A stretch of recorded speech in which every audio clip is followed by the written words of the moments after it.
A group of South Africans who were stranded in Morocco for months are finally back home. They'd been pleading with the government to have them repatriated. These South African citizens were stuck abroad due to travel restrictions caused by the COVID-19 pandemic. We're joined by Kwena Moabelo, who was in Casablanca to propose to his girlfriend then. Kwena, good evening. Of course, we remember your compelling story coming onto News at Prime a couple of weeks back. Happy that you had managed to propose to your girlfriend, but also frustrated at not being able to get back into the country. How have things changed since then? Good evening, Cathy. Thank you for inviting me back to your show. I'm so happy to be back home. Right now, I'm in a facility in Melrose, and I'm back home very happy and very content.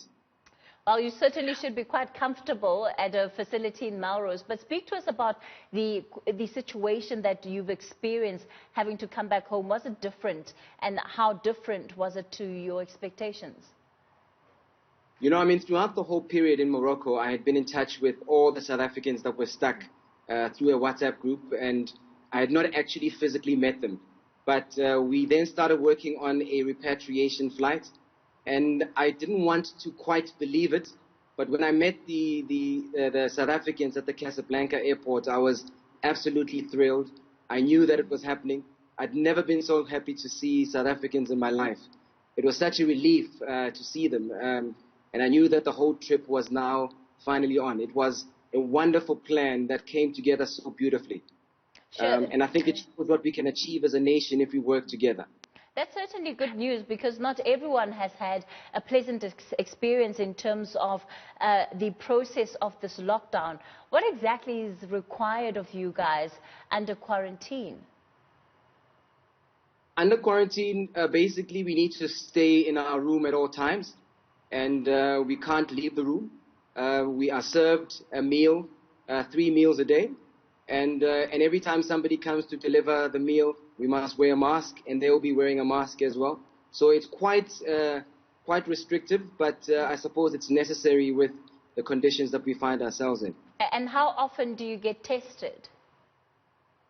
Well, I don't know exactly yet. We just arrived today. I know that we'll be tested sometime in the first week. Hopefully tomorrow we'll have better idea as to when exactly. What situation have you come back to here at home?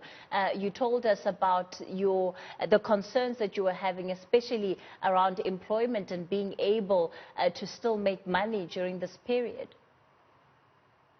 Well, look, I was lucky in that I was able to stay connected to my work. I used my personal laptop to connect to emails, and I was able to do sort of meetings through Microsoft Teams. So I'm still okay in terms of my job. I'm able to go back to a job tomorrow.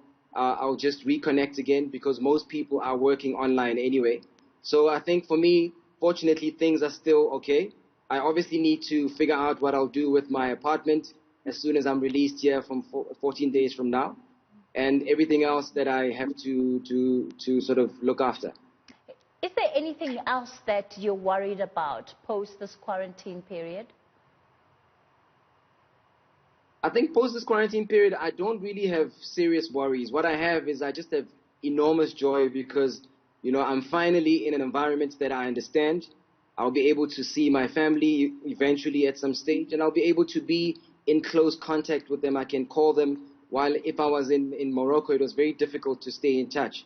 And I'm obviously in an environment where I have a medical aid. I'm able to look after myself if anything happens to me. All right, fantastic. We welcome you back home.